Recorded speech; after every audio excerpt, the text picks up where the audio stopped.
Physical chemistry में mostly आपको दो टाइप के क्वेश्चंस मिलेंगे। 1 मंथ में देखो कि आपकी फिजिकल केमिस्ट्री ऑलरेडी इंप्रूव हो रही है, क्वेश्चंस ही रिपीट हो जाते हैं, सेम डेटा भी रिपीट हो जाते हैं। Inorganic chemistry most of the part theoretical होते हैं, कुछ इसमें न्यूमेरिकल आते हैं। यही है जहाँ पे आपको ध्यान देके पढ़ने की जरूरत है। और एक चीज बिल्कुल ही इग्नोर मत करना, डायरेक्ट लाइंस उठा के पूछ देते हैं। एक ही कुछ टाइप के पैटर्न के क्वेश्चंस ना रिपीट होते रहते हैं हर एग्जाम में, जेईई में, नीट में। सबसे जो मेन रीजन है ऑर्गेनिक केमिस्ट्री का वीक होने का, ऑर्गेनिक में ना समझ ही नहीं आता कि इसमें रटे या फिर सॉल्व करें।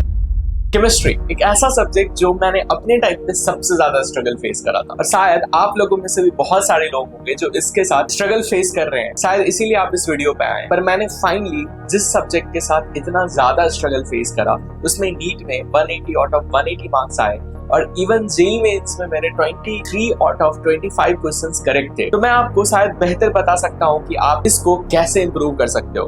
तो वीडियो को एंड तक जरूर देखना, जिससे आपकी भी केमिस्ट्री इंप्रूव हो पाए और आप नीट के अंदर एक अच्छा स्कोर ला पाओ। और वीडियो अगर पसंद आए तो एक लाइक करके जरूर जाना। So hello everyone, I am Tathagat Avatar, currently a second year MBBS student at AIIMS New Delhi. तो वीडियो को शुरू करते हैं। तो बेसिकली केमिस्ट्री में हमारे पास 3 पार्ट्स हैं, दैट इज फिजिकल, इनऑर्गेनिक और ऑर्गेनिक। हम तीनों को ब्रीफली अलग अलग डिस्कस करेंगे। सबसे पहले पार्ट पे आते हैं, दैट इज फिजिकल केमिस्ट्री। तो देखो, फिजिकल केमिस्ट्री ना फिजिक्स के तरह ही है।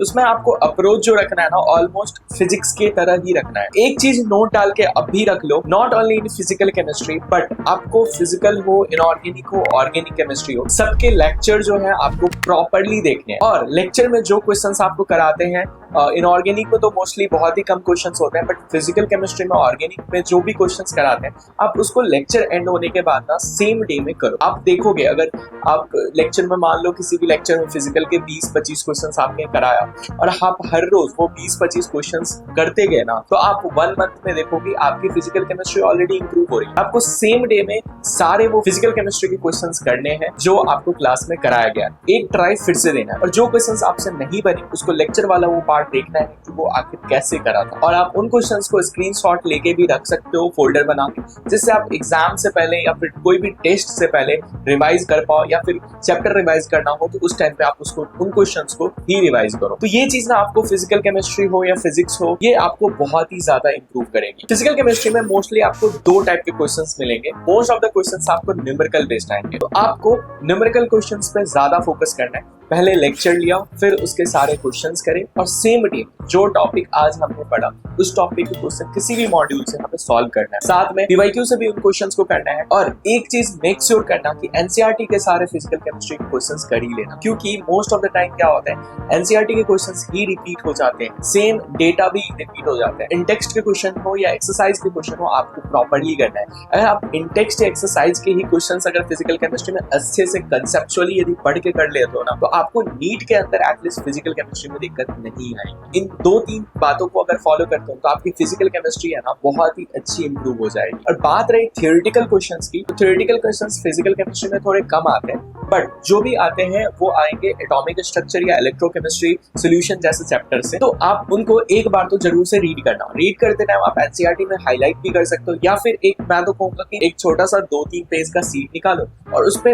इलेक्ट्रोकेमिस्ट्री हो तो उसके जो आपको लगे कि ये क्वेश्चन थियोरेटिकल है और एग्जाम में आ सकते हैं, वो आप लिख सकते हो। मैंने भी अपने टाइम पे लिखा था, वो मेरे पास नोट्स है तो मैं कभी शेयर कर दूंगा। मैंने तो डिजिटल नोट्स बनाया था, बट फिर भी आपको अगर चाहिए होगा तो मैं टेलीग्राम पे डाल दूंगा। सेकंड आते हैं inorganic chemistry. Inorganic chemistry like हम कह सकते हैं कि most of the part theoretical होते हैं, कुछ इसमें न्यूमेरिकल आते हैं। जो न्यूमेरिकल वाले पार्ट है वो चाहे केमिकल बॉन्डिंग, पीरियोडिक टेबल या कोऑर्डिनेशन कंपाउंड से आएंगे। और ये 2 चैप्टर जो पीरियोडिक टेबल और केमिकल बॉन्डिंग है ना, इसको आपको लेक्चर से बहुत ही अच्छे से कंसेप्चुअली अंडरस्टैंड करके पढ़ना है। इसमें कोई भी कंसेप्ट आपका वीक नहीं होना चाहिए। यही है जहाँ पे आपको ध्यान देके पढ़ने की जरूरत है। बाकी ब्लॉक केमिस्ट्री आपके मोस्ट ऑफ द चीजें रिमूव ही हो गई है, तो ज्यादा से ज्यादा क्वेश्चन जो आएंगे वो पीरियोडिक टेबल, केमिकल बॉन्डिंग या कोऑर्डिनेशन कंपाउंड से आएंगे। और एक चीज बिल्कुल ही इग्नोर मत करना कि पीरियोडिक टेबल या केमिकल बॉन्डिंग की एनसीईआरटी स्किप करना नहीं। केमिकल बॉन्डिंग के डायरेक्ट लाइंस उठा के पूछ देते हैं, तो आप केमिकल बॉन्डिंग पीरियोडिक टेबल की जितनी बार रीडिंग कर पाओ बायो की तरह, उस तरह की आप रीडिंग करके ही रखना, ताकि आप जो भी थियोरेटिकल बेस्ड क्वेश्चंस आते हैं उन क्वेश्चंस को आप इजीली कर ले जाओ। साथ में इनऑर्गेनिक केमिस्ट्री के आप जेईई मेंस के 2-3 साल के पीवाईक्यूज पूरे ही करके जाना,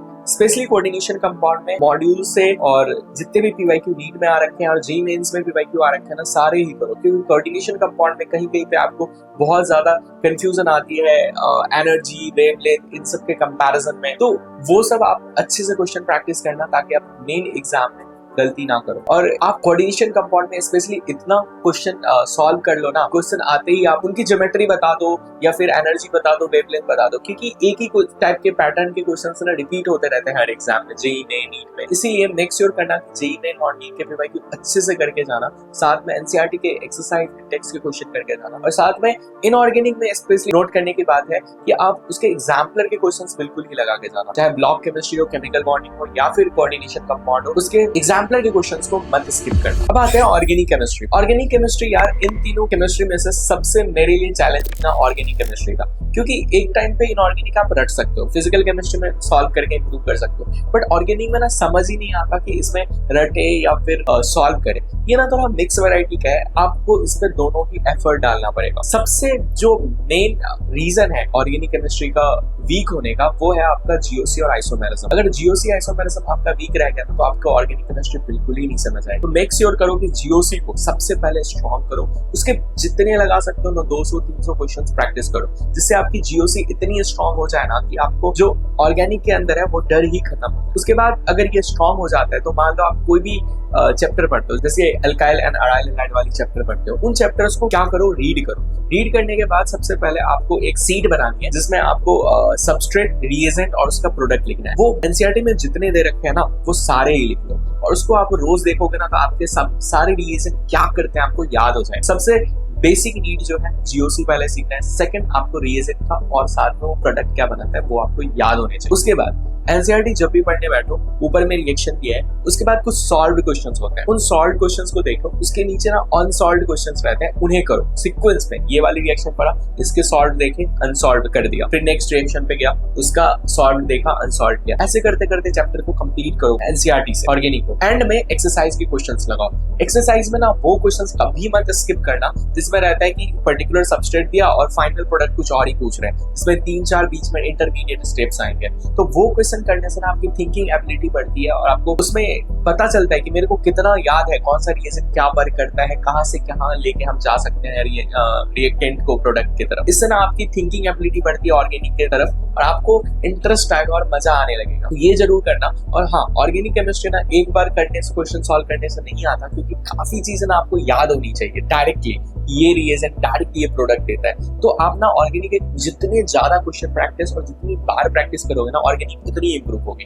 मॉड्यूल्स के क्वेश्चन मैंने खुद 2-3 बार करे थे, जिससे मुझे ऑलमोस्ट सारे क्वेश्चंस याद ही थे कि इस वाले रिएजेंट ये करेगा और ऐसे प्रोडक्ट है। तो अगर आप बस इन चीजों को फॉलो करते हो तो आपकी ऑर्गेनिक केमिस्ट्री बहुत ही अच्छी हो जाए। तो अगर समराइज करूं, फिजिकल केमिस्ट्री में आपको लेक्चर देखना है, लेक्चर के सेम डे में सारे क्वेश्चंस करने हैं, सेम पैटर्न जो टॉपिक पढ़ा उसके मॉड्यूल से क्वेश्चंस लगाने, पीवाईक्यू करना है। अगर आप इतना करते हो रेगुलर बेसिस पे, आज से अगर आप 30 डेज तक फॉलो करके देखो, आपकी फिजिकल केमिस्ट्री इंप्रूव होगी।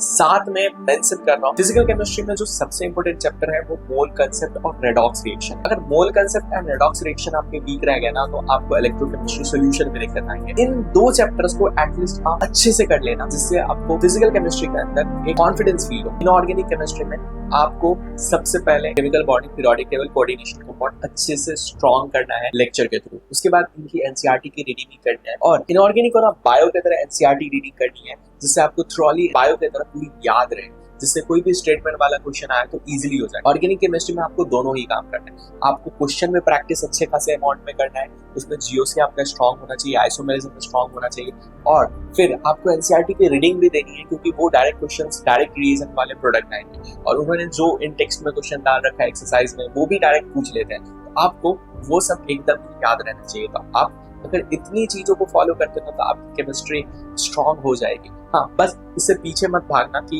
लाइक मुझे समझ नहीं आ रहा तो छोड़ दो, कभी इसको लीव मत करना, क्योंकि आपको अल्टीमेटली करना ही है, तो इससे भागो मत, उसको फिनिश करो और यही तरीके फॉलो करके आप अपनी केमिस्ट्री को इम्प्रूव कर सकते हो। इस वीडियो में इतना ही, फिर मिलेंगे किसी और वीडियो में। आपको बताना वीडियो कैसी लगी और नेक्स्ट वीडियो किस टॉपिक पे चाहिए। तब तक के लिए